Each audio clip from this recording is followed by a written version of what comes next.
మర్యాద మర్యాద మర్యాద. కొరింథీ పత్రికలో పౌలు గారు అంటాడు కదా, ప్రేమ అమర్యాదగా నడవదు అంటారు. నడిచేది మనిషి, కానీ ఇక్కడ అంటాడు ప్రేమ అమర్యాదగా నడవదు. ఈ మాటకున్న అర్థం ఏంటంటే మన నడకలో, మన నోటి మాటలో అమర్యాద ఉండకూడదు, మర్యాదగా మాట్లాడేవారిగా ఉండాలి, మర్యాదగా నడిచేవారిగా ఉండాలి. ఏంటి మర్యాద? నిన్ను నీవు గణపరుచుకోవటం కాదు, నిన్ను నీవు గౌరవించుకోవటం కాదు. ఎదుటివాడికి నీవిచ్చే ఘనత గౌరవాల్లో నీవెంత మర్యాద కలిగిన దానివో, ఎంత మర్యాద కలిగిన వాడివో తెలుస్తుంది. పరిశుద్ధ గ్రంథమైన బైబిల్లో ఎన్నో రకాలైన మర్యాదలు ఉన్నాయి. మెట్టుకు 2 మర్యాదలు చెప్తాను. ఒకటి లోక మర్యాద, రెండవది పరలోక మర్యాద. పౌలు గారు అంటారు, లోక మర్యాదను అనుసరించక ఉత్తమమును అనుకూలమును సంపూర్ణమునయున్న దేవుని చిత్తమేదో పరలోక మర్యాదను అనుసరించండి అంటాడు. క్రైస్తవులు ఎప్పుడూ లోక మర్యాదను అనుసరించకూడదు, పరలోక మర్యాదను అనుసరించాలి. పరలోక మర్యాదను ప్రక్కన పెట్టి లోక మర్యాదను అనుసరిస్తే చాలా ప్రమాదం. దేవుని మర్యాద మనకు తెలిసి, దేవుని మర్యాద ప్రకారం ఎలా బ్రతకాలో ఎరిగి, దైవ మర్యాదను ప్రక్కన పెట్టి లోక మర్యాదను అనుసరిస్తే హృదయాలను బ్రద్దలు చేసే ఒక మాట, దేవుని మర్యాద లేని చోట గర్జించు సింహముగా పిలువబడుతున్న సాతాను సంచరిస్తాడు. పరలోక మర్యాద అనుసరించే చోట యోధా గోత్రపు కొదమ సింహం యేసు క్రీస్తు ప్రభుల వారు సంచరిస్తూ ఉంటారు. దైవజన్మ, ఇశ్రాయేలు దేశాన్ని 2 భాగాలుగా మాట్లాడుకోవచ్చు. ఒకటి ఉత్తర ఇశ్రాయేలు దేశం, దక్షిణ ఇశ్రాయేలు దేశం. భారతదేశం ఉత్తర భారతదేశం, దక్షిణ భారతదేశం అన్నట్లుగా ఇజ్రాయేలు దేశం, ఇజ్రాయేలీలు అంటే కొంతకాలం తర్వాత 10 గోత్రాల వారు ఇశ్రాయేలీలుగా ఏర్పడ్డారు. బెన్యామీను యోధా గోత్రం వాళ్ళు యోధా రాజ్యంగా స్థిరపడింది. ఇజ్రాయేలు రాజ్యంగా స్థిరపడిన ఆ రోజుల్లో అషూరు రాజ్యం షోమ్రోను పట్టణాన్ని స్వాధీనం చేసుకొని ఆ అషూరు ప్రజల చేత షోమ్రోను పట్టణాన్ని నింపాడు. వాస్తవంగా షోమ్రోను పట్టణం దేవుని పట్టణం, ఇజ్రాయేలీల పట్టణం, దేవుడు పితరులకు స్వాస్థ్యంగా ఇచ్చిన పట్టణం. విచిత్రం ఏంటంటే అషూరు అనేటువంటి అన్ని రాజ్యం షోమ్రోనును స్వాధీనపరుచుకున్న తర్వాత అషూరియుల చేత ఆ పట్టణాన్ని నింపాడు. ఆ పట్టణానికి వచ్చిన ప్రజలు ఏం చేశారంటే దేవుని మర్యాదను మర్చిపోయి దేవుని దేశంలో లోక మర్యాదను అనుసరించడం ప్రారంభించారు. ఏంటి ఆ లోక మర్యాద? ముహూర్తాలు చూడటం. ఏంటి లోక మర్యాద? తిథులను చూడటం, మంచి దినాలు చెడ్డ దినాలను చూడటం, దైవము కాని వాటిని ఆ స్థలంలో స్థాపించి అవే దైవాలుగా ఎంచి ఆరాధించటం. దేవుని దేశంలో దేవుని మర్యాద ఎరగని ప్రజలుగా వాళ్ళు బ్రతుకుతూ ఉంటే ఆ పట్టణంలో బ్రతుకుతున్న వాళ్ళను చంపటానికి ఎవరు వచ్చారట? ఎందుకు వచ్చాయి? దేవుని దేశంలో ప్రజలు దేవుని మర్యాదను అనుసరించక లోక మర్యాదను అనుసరించారు గనుక సింహాలు వచ్చాయి. నా చేతులెత్తి మిమ్మల్ని ఆశీర్వదిస్తున్నాను. మన కుటుంబాలలోకి యోధా గోత్రపు కొదమ సింహంగా యేసయ్య సంచరించునుగాక. నీ వ్యాపార స్థలంలో యోధా గోత్రపు కొదమ సింహంగా దేవుడే నిలవబడి తన కార్యాలు చేయునుగాక. గర్జించు సింహం ఏ కుటుంబంలో అడుగు పెట్టకుండునుగాక. అయితే గర్జించు సింహం ఇక్కడ ప్రవేశించడానికి కారణం ఏంటంటే దేవుని మర్యాదను అనుసరించక. చెప్పండి, ఏ మర్యాద అనుసరించారట? ఓ రోజు మన మందిరానికి వచ్చి మంచి భక్తి కలిగిన కుటుంబం, నాకు ఆ కుటుంబాన్ని చూసినప్పుడు, ఆ భార్య భర్తలను చూసినప్పుడు బైబిల్లో అకులా ప్రిస్కిల్లాలు ఉంటారు చూసారా, నాకు వాళ్ళు గుర్తొస్తారు.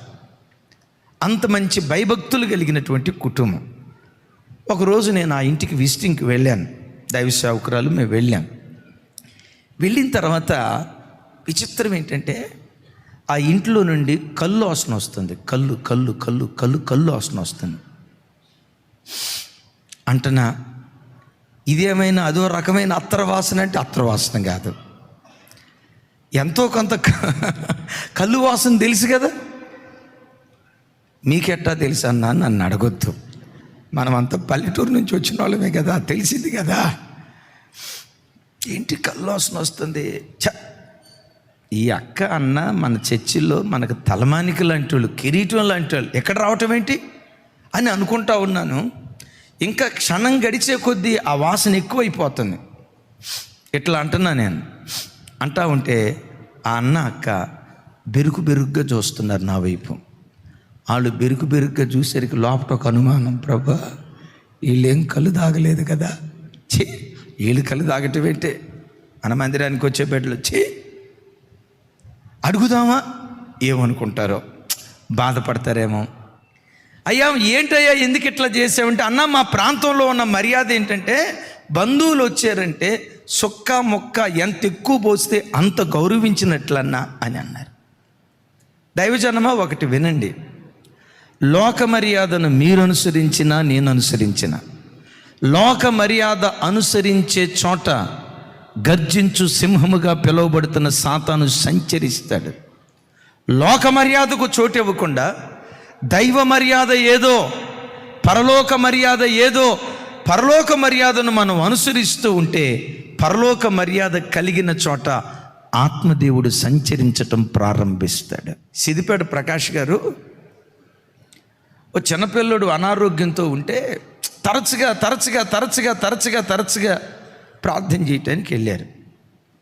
ప్రార్థన చేస్తూ ఉంటే ప్రభు అంటారట, నువ్వెంత ప్రార్థన చేసినా నేను ఎన్నో. ప్రభా మీ సేవకుని నేను ప్రార్థన చేస్తున్నా, నువ్వెంత చేసినా నేను విన్నాం. ఏంటి ప్రభా ఎందుకు ఆ మాట అంటున్నావు? ఈ బిడ్డలు అపవాదికి చోటు ఇచ్చారు. అయ్యో వీళ్ళు మందిరానికి వచ్చే బిడ్డలు ప్రభా, వీళ్ళు అపవాదికి చోటు ఇవ్వటం ఏంటి? ఆ పుట్టిన చిన్న బిడ్డకి అరికాల్లో ఏముందో చూడు అన్నారంట. ఏమనుసరిస్తున్నారు? లోక మర్యాద. దైవజనమా, ఏ క్రైస్తవుడు తన బ్రతుకులో లోక మర్యాదను అనుసరించకుండా పరలోక దేవుని మర్యాదను అనుసరించే వారిగా దేవుడు మనలను బలపరుచును గాక. దేవుని మర్యాద అంటున్నారు. దేవుని మర్యాద ఎట్లా ఉంటుంది? దైవజనమా, దేవుడు మనందరికీ నేర్పే మర్యాద మొట్టమొదట పెద్దల ఎడల మనం ఎట్లా మర్యాద చూపాలో దేవుడు చెప్తున్నాడు. సంఘంలో పెద్దవాళ్ళు కనపడితే, వయసులో పెద్దవాళ్ళు కనపడితే, నీ తండ్రి సమానులు కనపడితే, వాళ్ళు మందిరంలోకి వస్తూ ఉంటే వెంటనే టకామని లేచి నిలబడి, అన్నా ప్రైజ్ లాడ్ అన్నా, అంకుల్ ప్రైజ్ లాడ్ అంకుల్, అమ్మా ప్రైజ్ లాడ్ అమ్మా అని ఆ ముసలి వయస్సును తల వెంట్రుకలు నరిసిన వానిని నువ్వు గౌరవిస్తే సాతాను నీ ఇంటిలో అడుగు పెట్టడు.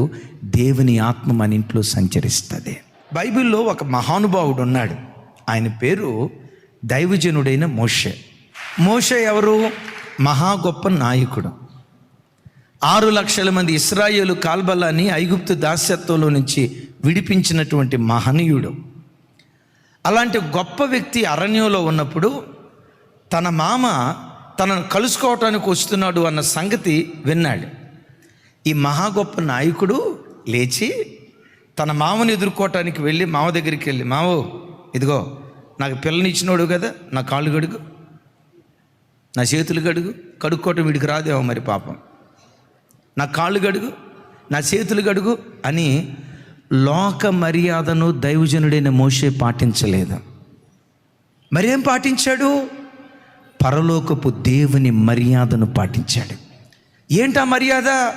తల వెంట్రుకలు నరిసిన ఇత్రో, తనకు చక్కటి భార్యనిచ్చిన తన మామ తనను కలుసుకోవటానికి వచ్చాడు అన్న సంగతి తెలియటంతో లేచి ఎదుర్కొని మామకు వందనాలు చేసి సాష్టాంగపడి ముద్దు పెట్టుకుంటూ పెద్ద ఆయన్ని గౌరవించినట్లుగా లేఖనాల్లో చూస్తూ ఉన్నాం. దైవజనమా, కొన్ని ప్రాంతాల్లో, మన ప్రాంతాల్లో కొన్ని చోట్ల ఆడపిల్ల తల్లిదండ్రులు అంటే మగబిడ్డలకి గోంగూరలు పురుగులాగా చూస్తారు. నువ్వు ఆడపిల్ల తండ్రివి, జాగ్రత్త, అట్టాగే ఉండాలా. నో, నీకు భార్యనిచ్చిన వృద్ధాప్యంలో ఉన్న పెద్ద ఆయన కనపడినప్పుడు ఆయన ఎదుట లేచి ఆయన ముఖాన్ని గౌరవించటం దేవుడు మనకు నేర్పేటువంటి మర్యాద. ఇది పరలోకపు మర్యాద. దైవజనమా, ఒకవేళ మీరు ఎప్పుడైనా పల్లెటూళ్ళలో మీ పిల్లలు పెళ్లి చేస్తే మీ అబ్బాయి కాళ్ళు పిల్లనిచ్చిన మామకి అడిగాడు అనుకోండి, అంటారు కదా, కాళ్ళు గడిగి ఏ దానం, ఇచ్చిన కట్నదానం సరిపోలేదు మా ఊడికి, మరలా దీంతోపాటు కన్యాదానం. నేనంట ఆ పెద్దోళ్ళ కాళ్ళు మనం గడగల. ఇది దేవుడు మనకు నేర్పే పరలోక మర్యాద. కొంతమంది మగబిడ్డలు ఆ ఆడపిల్ల తల్లిదండ్రులు ఉంటారు చూసారు, లెక్కలేని రీతిగా మాట్లాడతాడు. ఆడా నా మామగాడు, ఎవడంట ఆడా, ఒరే బుద్ధి లేనోడా, నీ మామ వయసు ఎంత, నీ తండ్రి వయసు కదా, నీ తండ్రి వయసులో ఉన్న పెద్ద ఆయన పట్టుకొని ఆడా మామగాడు అది ఒక అత్త నోటికొచ్చినట్టు నువ్వు మాట్లాడేవంటే నీవు చూపిన అమర్యాదను బట్టి ఎవడింట్లోకి వస్తాడో తెలుసా? గర్జించు సింహంగా పిలువబడుతున్న సాతాను వస్తాడు. నాకు మంచి భార్యనిచ్చిన మామయ్య, ఆయన గౌరవించడం నా ధర్మమని ఆ తల వెంట్రుకలు నరిసిన వాడిని నువ్వు గౌరవిస్తే అపవాది కాదు, ఆత్మదేవుడే మన ఇంటి లోపట సంచరించునుగాక. అసలు ఈ మామ కూడా ఎలాంటి వాడో చూడండి. మోషే ఐగుప్తు దేశానికి వెళ్ళేటప్పుడు మార్గ మధ్యలో దోతొచ్చి కత్తితో మోషేను చంపేటప్పుడు సిప్పోరా వాడిగల్ల రాతి కత్తిని తీసుకొని కొడుకును సున్నతి చేయించింది. మోషే ఎందుకులే, ఈ పిల్లలు వస్తే నేను దేవుని కార్యం చేయలేనని తల్లిదండ్రుల దగ్గరికి పంపించారు, ఇత్రో దగ్గరికి పంపించారు. అక్కడ 10 రకాలైన అద్భుతాలు, ఎర్ర సముద్రం 2 పాయలుగా చీలింది, మారా మాధుర్యంగా మార్చబడింది. ఇప్పుడు నిర్గమకాండం 18వ అధ్యాయం వచ్చే వరకు మోషే ఇత్రోకు కబురు పంపించలా, మావయ్య నేను మిద్యాను ప్రాంతానికి వచ్చాను, మీ కూతుర్ని పంపించాయి కదా, కూతుర్ని పంపించాయి, నా కొడుకులు ఉన్నారు కదా వాళ్ళిద్దరిని పంపించాయి అని కబురు ఇత్రోకు పంపించలేదు, భార్యకి పంపించలేదు. ప్రయాణమై వస్తున్నాడు కానీ తన రాకను గూర్చిన సమాచారం కానీ భార్యను పంపించమన్న వర్తమానం కానీ మామయ్యకి పంపించలే. ఈ కాలపు మామయ్యలు ఏం చేస్తారో తెలుసా? పెళ్లి చేసుకున్న వాడికి తెలియదా భార్యను తీసుకొని వెళ్ళాలని? ఆడే రావాలా, ఆడొస్తేనే. ఆ మాట అనేవి కాక సింహాలు తిరుగుతాయి అయ్యా. చూడండి పంతాలు. ఆడికి భార్య ఉందన్న సంగతి తెలుసుగా, ఇద్దరు కొడుకులు ఉన్నారా సంగతి తెలుసు కదా, ఆడే రావాలా, వచ్చి కూతురుని తీసుకొని వెళ్ళాలా, ఆడే రావాలా, పిల్లల్ని తీసుకొని వెళ్ళాలా అని లోకపు మర్యాదను దైవజనుడైన మోషే కానీ ఇత్రో కానీ ఆచరించట్లా. వీళ్ళిద్దరూ ఏం ఆచరించారో తెలుసా? పరలోకపు దేవుని మర్యాదను ఆచరించారు. పెళ్ళైన 3వ రోజు ఆ ఇంటికి పంపించాలి, 7వ రోజు ఈ ఇంటికి పంపించాలా, ఆషాఢ మాసం ఇంకేమన్నాయమ్మా చేయండి వద్దని దేవుడు తిరుగుతూ ఉంటాడు. ఎవడాడు ఇవన్నీ చేస్తూ ఉంటే గర్జించు సింహం వాడు తిరుగుతూ ఉంటాడు. దైవజనమా, నా మాట వినండి. నేను చెప్తున్న వాక్యాన్ని పట్టుకొని, నేను చెప్తున్న వాక్యం కాదు, సత్యవాక్యాన్ని పట్టుకొని వాక్యానికి సాక్షిగా మీరు బ్రతుకుతూ ఈ వాక్యపు పునాదుల మీద మీరు కొనసాగండి. ఏ అద్భుతం కావాలో తన మహిమ కొరకు దేవుడు జరిగిస్తూనే వెళ్తాడు. ఏ ఆశ్చర్యం కావాలో ఆశ్చర్యాన్ని దేవుడు తన నామ మహిమ కొరకు దేవుడు జరిగించును గాక. నా పిల్లలరా, దేవుడు నాకు ఇచ్చిన నా పిల్లలరా, నీ ఇంటిలో యోధా గోత్రపు కొదమ సింహమైన యేసయ్య మాత్రమే, ఆయన మాత్రమే సంచరించాలి. ఆయన సంచరించున్నట్లుగా లోక మర్యాద సంఘంలోనికి రానివ్వకు, లోక మర్యాద నీ కుటుంబంలోనికి రానివ్వకు. పరలోకపు దేవుని మర్యాద ఏదో దాన్నే మనం అనుసరించుదుంగాక. ఇంటిలో వృద్ధాప్యంలో అత్తమామలుంటే వాళ్ళని అలా గౌరవించండి. గౌరవం దేవుని మర్యాద. ఆ దేవుని మర్యాద మన ఇంట్లో ఉంటే ఆత్మదేవుడే మన ఇంటిలో సంచరించునుగాక. తల్లి, తండ్రి, పిల్లలు, ఈ మర్యాదను గూర్చి దేవుని వాక్యం ఏమంటుందో చెప్తా. బత్షెబ వలన 4 కుమారులు పుట్టారు. 4 కుమారులు. ఈ 4 కుమారులు దేవుడు రాజుగా ఎవరిని ఎన్నుకున్నాడు? అలాగని సొలొమోను ఒక్కడే దావీదు కుమారుడా? దానికి మునుపు చాలామంది కుమారులు ఉన్నారు. ఈ కుమారులందరినీ దాటి దాటి దాటి దాటి దాటి దేవుని కృప ఎవరి దగ్గరికి వచ్చిందో తెలుసా? సొలొమోను దగ్గరికి వచ్చింది. అబ్షాలోములో దేవుడు చూడలేనిది దీనత్వం, అదోనియాలో దేవుడు చూడలేనిది దీనత్వం, అమ్నోనులో దేవుడు చూడనిది దీనత్వం, వీళ్ళందరిలో చూడనిది సొలొమోనులో దేవుడు చూసింది ఎనలేని దీనత్వాన్ని దేవుడు చూశాడు. ఆ దీనత్వమే సొలొమోను మీదకి దిగొచ్చి వాస్తవంగా సొలొమోను బత్షెబాకు పుట్టినవాడు. బత్షెబా ఎవరో మీకు తెలుసు. వాస్తవంగా కొట్టివేయబడాల్సినటువంటి కుటుంబం. తృణీకరించబడిన ఆ కుటుంబంలో నుండి మూలకు తలరాయిగా సొలొమోను నిలవబెట్టాడు. కారణం ఏంటో తెలుసా? ఎనలేని వినయ విధేయతలో పరలోకపు దేవుని మర్యాద అనుసరించే దివ్యమైన గుణం సొలొమోనులో దేవుడు చూశాడు. దేవుడు మీకు ఇచ్చిన పిల్లలకు చదువు నేర్పండి వద్దు అంటలా. అమ్మ వింటున్నారు కదా తల్లి, చదువు నేర్పండి. చదువు కంటే సంస్కారం నేర్పండి. చిన్నతనం నుంచి పిల్లలకు పెద్దలను ఎలా గౌరవించాలి, తల్లిని ఎలా గౌరవించాలి, తండ్రిని ఎలా గౌరవించాలి, ఆ సంస్కారం ఉగ్గుపాలతో మన పిల్లల నరనరాన యేసునామములో మనం కుమ్మరించుదుంగాక. ఏంటి సొలొమోనులో ఉన్న సంస్కారం? తన తల్లి బత్షెబా వచ్చిందన్న వార్త విన్నాడు. విచిత్రం చూడండి. కుర్చీ మీద కూర్చొని కుర్చీ మీద కూర్చొని ఏమా వచ్చావేంటమ్మా, ఏం కావాలి అని అడగొచ్చు కదా. తల్లే కదా, తల్లి దగ్గర అంత స్వతంత్రం లేదా? అమ్మ ఉందా లేదా? ఏంటమ్మా వచ్చావు అని అడగొచ్చు కదా. అట్లా అడగట్లా. బైబిల్లో రాయబడిన మాట, సింహాసనం మీద నుండి లేచి ఎదుర్కొనుటకు వెళ్ళి, చూడండి, ఎదుర్కొనుటకు వెళ్ళి తల్లికి నమస్కారం చేసి, దైవజనమా ఇది పరలోక మర్యాద. ఈ పరలోక మర్యాద సొలొమోనులో దేవుడు చూచాడు కనుకే తృణీకరించబడిన బత్షెబా కుటుంబంలో నుండి మహారాజును దేవుడు లేవనెత్తాడు. యవ్వన బిడ్డలారా, అందరినీ గౌరవించండి.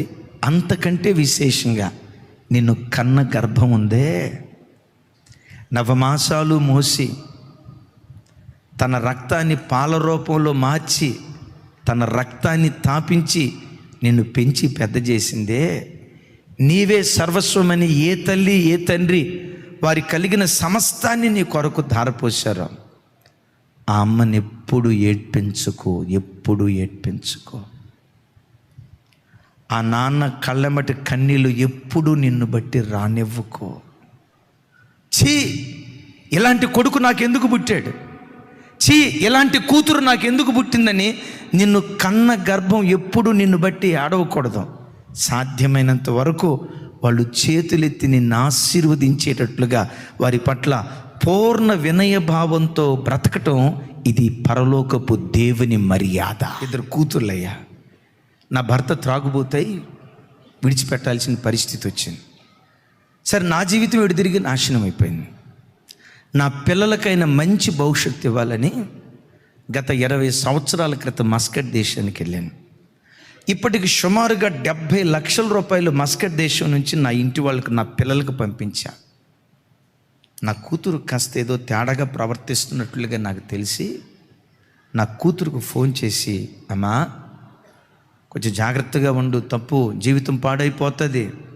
చూడు, నా బ్రతుకు ఇలా పాడైపోయింది, మీకోసమే కదా ఇంత త్యాగం చేసుకొని దేశం కానీ దేశం నేను వచ్చాను, ఇట్లా చేసుకోవద్దమ్మని ఆ తల్లి చెప్తా ఉంటే కూతురు ఫోన్లో మాట్లాడిందంట, నువ్వు మస్కట్ దేశానికి వెళ్ళావు భర్త లేకుండా, అక్కడ నువ్వు చక్కగొన్నావని గ్యారెంటీ ఏంటి? ఆ తల్లి ఏమందో తెలుసా? 20 సంవత్సరాలు నా పిల్లలని నా యవ్వన కోరికలను చంపుకొని పిల్లల కొరకు త్యాగం చేస్తే 20 సంవత్సరాల నా కష్టాన్ని తిన్న నా పిల్ల నా క్యారెక్టర్ అసోసియేషన్ చేస్తుందయ్యా, నన్ను ఒక చెడ్డ స్త్రీగా మాట్లాడుతుందయ్యా. దైవజనమా, ఈరోజు యవ్వన బిడ్డలకి ఒక్క మాట తల్లిదండ్రులు అంటే చాలు, సంస్కారాన్ని కోల్పోయి కన్న తండ్రి అన్న ప్రత్యక్షత లేకుండా, కనీ పెంచి పెద్ద చేసిన తల్లి అన్న మర్యాద లేకుండా నోటికి ఎంత మాట పడితే అంత మాట అనే వ్యక్తులు ఉన్నారు. దైవజనమా, మన పిలుపు, మన పలకరింపు, మన నోటి నుంచి వచ్చే మాట లోక పద్ధతులను మనం అనుసరించదు. హాయ్ డాడ్, హాయ్ మ్యామ్, గమనించండి, హాయ్ మమ్మీ, ఈజిప్ట్ మమ్మీని చేయొద్దు వాళ్ళని అనవసరంగా. ఈ భాష వద్దు, వద్దు. ప్రతి క్రైస్తవుడు తన బ్రతుకులో లోక మర్యాదను కాదు, పరలోక మర్యాదను అనుసరించాలి. మరలా చెప్తున్నా, పరలోక మర్యాదను అనుసరించు. యోధా గోత్రపు కొదమ సింహం నీ ఇంటిలో సంచరించటం ప్రారంభిస్తుంది. మూడవది, భార్యాభర్తల మధ్యలో మర్యాద ఎట్లుండాలి. కొంతమందికి భర్త అంటే అసలు విలువ ఉండదు. ఏమండి, ఇంటికి వస్తే గ్లాసుడు మంచినీళ్ళు కూడా ఇవ్వదండి అని చెప్తా ఉంటే భార్య అంటదంట, ఏమే గ్లాసుడు మంచినీళ్ళు కూడా ఇవ్వంటే, పెద్ద ఆఫీసర్ వచ్చాడని గ్లాసుడు మంచినీళ్ళు ఇవ్వటానికి భర్త ఆఫీసర్ అయి ఉండాలా? అసలు మనిషేనా? అరే, భర్త రావటంతో గ్లాసుడు మంచి, ఆ గౌరవం తెలియదా? ఆ సంస్కారం తెలియదా? కట్టుకున్న బైబిల్ ఏమంటుందో తెలుసా? ప్రభువునకు వలే మీ స్వపురుషులకు లోబడి ఉండుడి. ప్రభువుకు నువ్వెంత లోబడతావో దేవుడు నీకు ఇచ్చిన భర్తకు కూడా అంత లోబడాలి. వాక్యం చెప్తున్నమాట. ఈ విషయంలో ఎస్తేరమ్మ తల్లి మాట తీరు, సంభాషణ అసలు ఎంత కిరీటం లాగుంటుందో చూడండి. ఏమంటుంది భర్తను పట్టుకొని? రాజువైన తమరు నాయందు దయ నిలిపి నువ్వు నా కోరిక తీర్చాలా. రేపు చెప్తే నా కోరిక ఏంటో. నువ్వు నా ఆశ తీర్చాల. నువ్వు తీర్చకపోతే నేనే వెళ్ళిపోతా. ఏముంది ఇక్కడ? నీ పర్మిషన్ ఏమన్నా అవసరమా? మా అమ్మోళ్ళ ఇంటికి వెళ్ళాలనుకున్నా నేను వెళ్తాను. మా సత్యనారాయణ గారు రమ్మన్నారు, వెళ్ళిపోతాను అంతే. నీ పర్మిషన్ ఎందుకు? ఈ కాలపు ఆడోళ్ళు అనే మాట చెప్పే కదా. హైటెక్ సిటీ దగ్గర ఒకసారి ఇట్లాగే వెళ్ళాను. ఆయన అన్నాడు, అయ్యగారు వచ్చాడు కాఫీ పెట్టుకురా అని. కిచెన్లోకి వెళ్ళింది కాఫీ పెట్టుకురాటానికి. కాఫీ అయిపోయినట్టుంది. అరే, కాఫీ అయిపోయింది రారా అంది. కొత్తగా పెళ్ళైన భార్యాభర్తలో నాకు అర్థం కాల ఎంత కార్య అంది ఎవరినని. వాళ్ళ ఆయన ఉన్నాడు, పక్కన నేనున్నా. అరే, కాఫీ అయిపోయింది రారా అంది. నాకు అర్థం కాల. ఆయన విన్నాడు పాపం. విని అదే కాలుగాలిని పిల్లి అంటారు చూసారా, ఏం చేయాలో అర్థం కాక వినపడినట్టున్నాడు. ఆ కిచెన్లో ఉన్న అమ్మాయి ఏమనుకుందో తెలుసా? మనోడికి వినపడలేదు అనుకొని ఈసారి వాల్యూమ్ పెంచింది. వాల్యూమ్ పెంచి అంటది, అరే కాఫీ అయిపోయింది రారా అంది. ఇక మనోడు ముఖం ఫ్యూజులు ఎగిరిపోయి కిచెన్లోకి వెళ్ళి అంటాడు, మనమిద్దరం ఉన్నప్పుడు ఏమైనా అనుకోవచ్చు, అయ్యగారు ఉన్నప్పుడు కూడా అరే అంటే ఎట్టా అని అంటే ఆ అమ్మాయి అంటది, మందంతా యథార్థం. అయ్యగారు ఉన్నప్పుడు ఒక రకంగా, అయ్యగారు లేనప్పుడు ఒకరు. ఎట్లాంటి కాపురాలు చెడిపోతాయి, పాడైపోతాయి. లోకపు సంభాషణ మనకు ఉండకూడదు. లోకపు పద్ధతులు మనకు ఉండకూడదు. లోకపు వ్యవహారికు మనకు ఉండకూడదు. నీ భాష పరలోకపు భాష లాగుండాలి. ఎప్పుడైనా మీ ఆయన దగ్గరికి వెళ్ళి మీ పుట్టింటికి వెళ్ళాలనుకున్నప్పుడు, లేదా ఒక 10,000 రూపాయలు మీ పుట్టింటి వాళ్ళకి పంపించాలనుకున్నప్పుడు ఎప్పుడైనా వెళ్ళి, అయ్యా నా భర్తవైన తమరు, నీ భర్త నీకు ప్రభు వాక్యం చెప్తున్నమాట. నేను చెప్పట్లేదు, నేను కల్పించట్లా. ఇప్పుడు మీరు అనవచ్చు, ఆయన ప్రభువులాగుంటే నేను కూడా అట్టాగే అంటానండి. ఆయన ప్రభువులాగుంటే నువ్వంటే ఇంకా వాక్యానికి నువ్వు విలువిచ్చిందేముంది?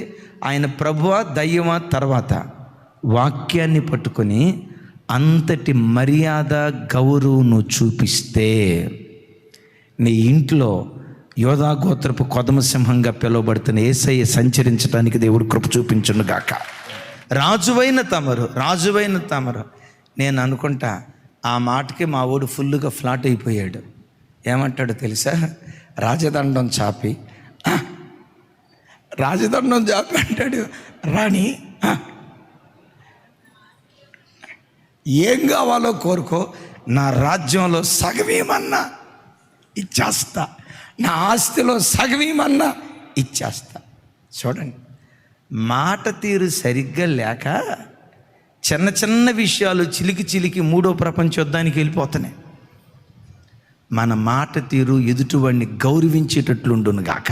నువ్వే పని చేయాలన్నా, భార్యగా నువ్వే పని చేయాలన్నా, భర్త నీకు ప్రభు. ఎవరి సమ్మతి కావాలి? నీ సమ్మతి అయితే. నీ సమ్మతి ఎవడికేం అవసరం లేదు. ఇక్కడ నేనేది చేయాలనుకుంటా నది చేస్తా అని అన్నావమ్మా ఎప్పుడన్నా? అనకూడదు. తమరి సమ్మతి అయితే. ఎవరి పర్మిషన్ తీసుకుంటుంది ఇక్కడ? అట్లాగని ఒక పురుషుడు భార్యను బానిసలాగా చూడకూడదు. నీలో నీ భార్య సగం. నీకెంత స్వేచ్ఛ ఉందో కుటుంబంలో కూడా ప్రతి పురుషుడు తన భార్యకి అంత స్వేచ్ఛ ఇచ్చేవాడై ఉండాలి. కానీ ఒకటి గమనించండి, హైరార్కీ ఉందో చూసారా? కుటుంబానికి పురుషుడు శిరస్సు అయి ఉన్నాడు. That's it. దీనికి ముందు ఒకటి జరిగింది బైబిల్లో. ఆ రాజే ఒక పెద్ద ఫంక్షన్ ఏర్పాటు చేసి తన మొదటి భార్య ఉంది వస్తి, ఇక్కడ ఫంక్షన్ జరుగుతుంది, రామా నువ్వు మంచిగా బట్టలు వేసుకొని రా, నీ అందం నలుగురికి చూపించాలంటే ఆమె ఏమందో తెలుసా? నా పనిలో నేను బిజీగా ఉన్నా, నేను రాను. వస్తీ మీద నుంచి కిరీటం పోయి ఎవరి మీదకి వచ్చింది? నా స్నేహితుడు ఒకడు ఉన్నాడు కొకటిపల్లిలో, వాడికి పెళ్లి చూపులు అద్భుతం. పెళ్లి చూపులకి వెళ్ళేటప్పుడు నా చేత ప్రార్థన చేయించుకున్నాడు. ఇప్పటికి చాలా సంబంధాలు చూశాను, పెళ్లి సెట్ కావట్లేదు, కొంచెం గట్టిగా ప్రార్థన చేయండి అన్నాడు. మొత్తానికి వెళ్ళాడు. నేను ప్రార్థన చేస్తా ఉన్నా, ప్రభా ఇది ఖాయం కావాలి, ప్రభా ఇది ఖాయం కావాలి, ప్రభా ఇది ఖాయం కావాలి, ప్రభా ఇది ఖాయం కావాలి ప్రభా అంటున్నాను. మొత్తానికి వచ్చాడు.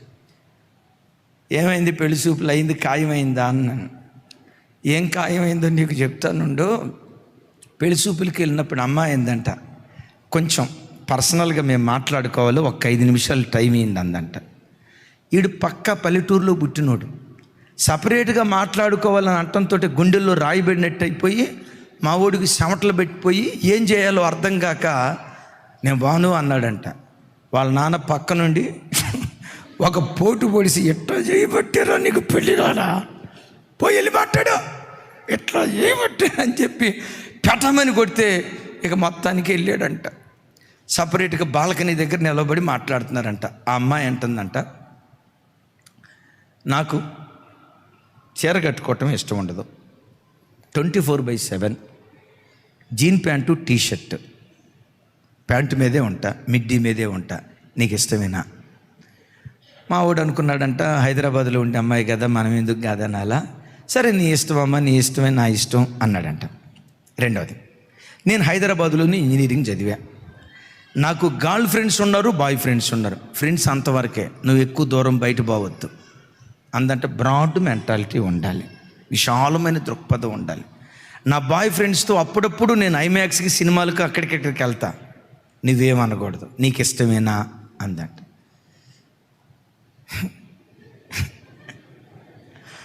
వాళ్ళ నాన్న పొడిచిన పోటు గుర్తొచ్చిందంట. ఎప్పటికే చాలా సంబంధాలు చూశాను, పెళ్లి కాలేదు, ఏమంటే ఏమైద్దో అని చెప్పి సైలెంట్ అయిపోయాడంట. ఏం సరిగ్గా చెప్పట్లేదు. రైట్, నువ్వు హైదరాబాద్లో సాఫ్ట్వేర్ ఎంప్లాయీవి, నేను సాఫ్ట్వేర్ ఎంప్లాయీని. అవును, నీ అకౌంట్ నీది, నా అకౌంట్ నాది. నా జీతం ఎంతో నీకు చెప్పను, నీ జీతం ఎంతో నాకు చెప్పాలా? ఏం అర్థం కాక సరే సరే ఓకే ఓకే అకౌంట్లో ఒకేసరికి ఓకే ఓకే ఓకే ఓకే అని చెప్తే మొత్తానికి అట్లా వరుస పెట్టి చాలా చెప్పిందంట. అంతా అయిపోయిన తర్వాత మా వాడు అన్నాడంట, నువ్వు చెప్పినట్టు అన్నిటికీ నేను అంగీకరించా, మరి నా టేస్ట్ కూడా నువ్వు తెలుసుకోవాలిగా, నా అభిప్రాయానికి కూడా నువ్వు విలువ ఇవ్వాలి కదా, వై నాట్ నీ అభిప్రాయం ఏంటో చెప్పు అన్నారంట. మా వాడు అన్నాడంట, నాకు ప్యాంట్ అంటే పరమ ఎలర్జీ ఈ రోజు నుంచి. మరి ప్యాంట్ వేసుకోకుండా ఏం వేసుకుంటావు? ఈ రోజు నుండి చీర జాకెట్ తప్ప ఇంకేమీ కట్టుకోను, ఇది నీకు ఇష్టమా? What nonsense your talking అందంట. నోరు ముయ్యని వచ్చాను, ఏం చేయమంటావు అన్నాడు. నేను అన్నా, అట్లాంటి దాన్ని చేసుకోకుండా వచ్చినందుకే దేవునికి స్తుతి కలుగునుగాక. చూడండి, ఒక గౌరవం లేదు. అందువల్లనే కుటుంబ వ్యవస్థలు విచ్ఛిన్నమైపోతున్నాయి. బైబిల్ సంస్కారం చూడండి, రాజువైన తమరు తమరి సమ్మతి అయితే, మాటకు ముందు తమరు, మాటకు తర్వాత తమరు. గమనించండి, కొంతమంది భర్తలతో మాట్లాడేటప్పుడు సేమగండు ముఖం అంటారు. సేమగండు ముఖం అయితే ఒక రకంగా పెట్టి ఎప్పుడు ఈసిడింపుగా మాట్లాడతారు. దైవజన్మ, ప్రభువునకు వలె మన స్వపురుషులకు లోబడేవారిగా ఉండాలి. మన ఉద్యోగ స్థలంలో మన అధికారుల పట్ల, మరి విశేషంగా సంఘమునకు వెలుపట బ్రతుకుతున్న వ్యక్తుల పట్ల ఎనలేని మర్యాదను మనం చూపేవారిగా ఉండాలి. అగౌరవంగా మాట్లాడద్దు. ఆఫీసులో ఒకవేళ నువ్వు అధికారివైతే నీకు టీ సప్లై చేసే ఆ టీ బాయ్ని కూడా నువ్వు సన్మానించడం నేర్చుకోవాలి. నీ ఇంట్లో నీ బట్టలు ఉతికి, నీ భాషలు దివి, నీ బట్టలు ఇస్త్రీ చేసే ఆ పని మనిషిని కూడా హీనంగా మాట్లాడొద్దు, నీచంగా మాట్లాడొద్దు.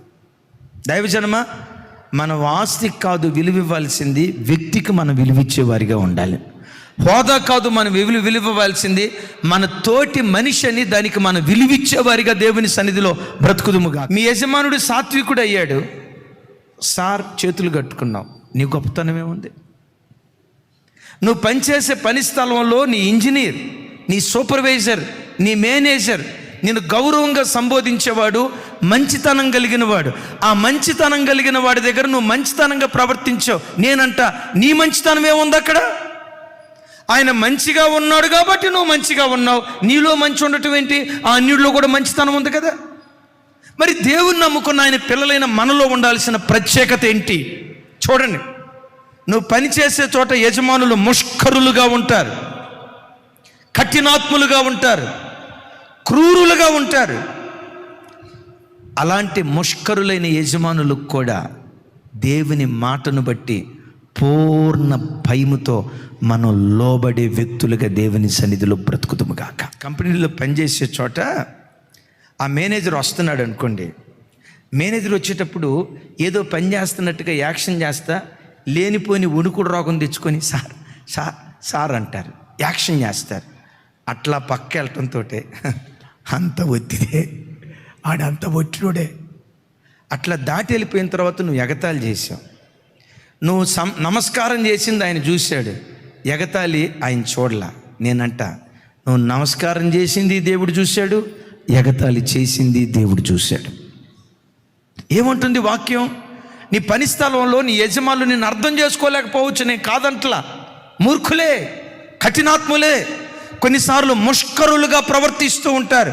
దైవజనమ, సంఘంలో ప్రజల పట్ల మనం మర్యాదగా ప్రవర్తించిన దానికంటే పౌలు గారు దెసలోనియ పత్రికలో అంటాడు, సంఘమునకు వెలుపుటున్న వారి యొడల మరెక్కువగా మర్యాదగా మనం ప్రవర్తిస్తే నీ మర్యాదతో కూడుకున్న ప్రవర్తన అన్యుడు చూసి దేవుని నమ్ముకున్న బిడ్డలు ఎంత మర్యాదగా ఉంటారని మర్యాదతో కూడుకున్న నీ నడతను చూసి వాళ్ళు ప్రభు తట్టు తిరగటానికి దేవుడు కృప చూపిస్తాడు. చాటున కానీ మాటును కానీ ఎక్కడ నీ అధికారిని తిరస్కారంగా మాట్లాడినట్లు, చులకనగా మాట్లాడినట్టుగా ఉండకూడదు.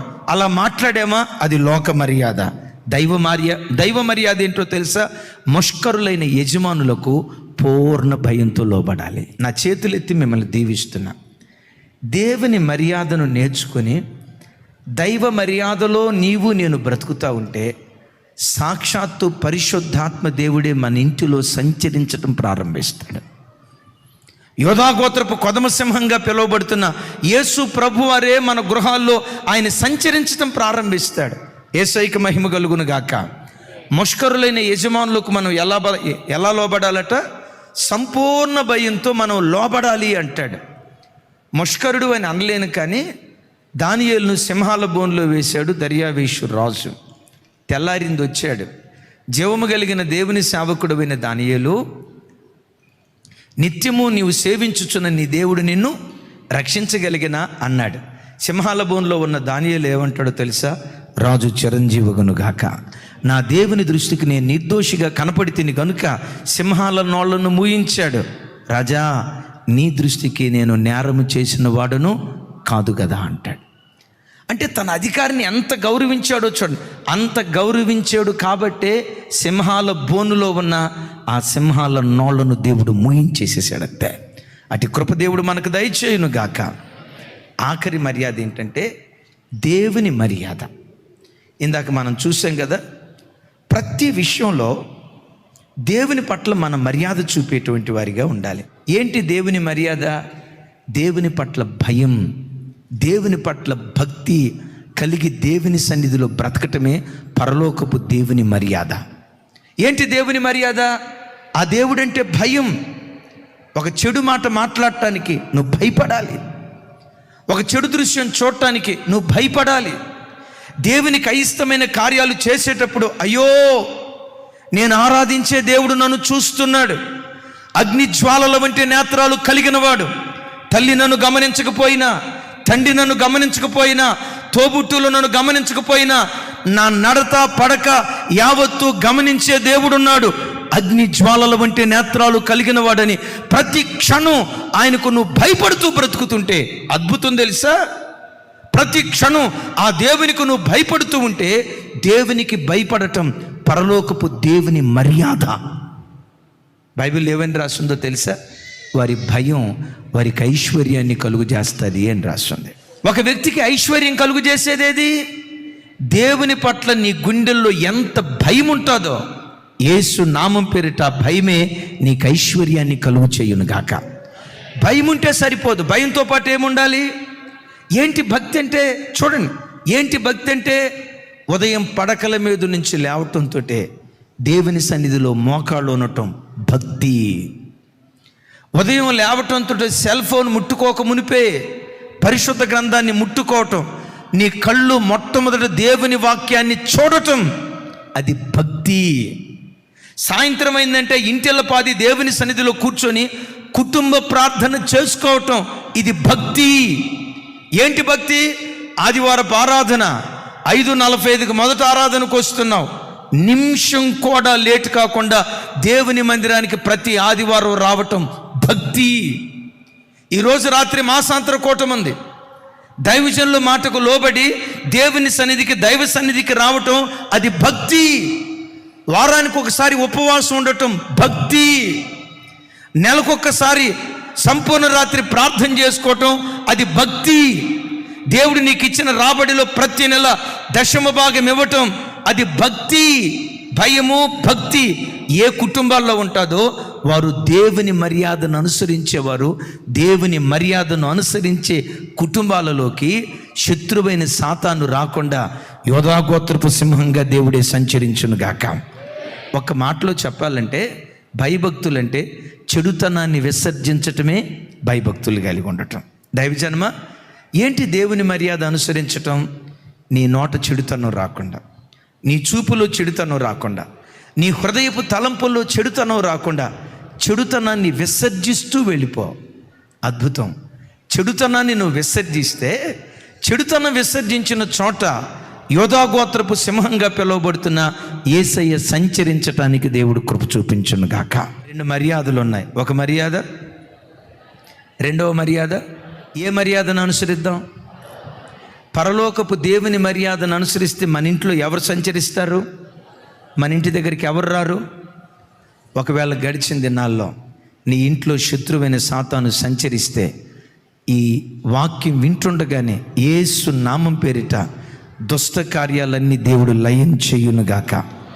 నీ ఇల్లే సాక్షాత్తు పరిశుద్ధాత్మ నిలయంగా దేవుడు మార్చునుగాక.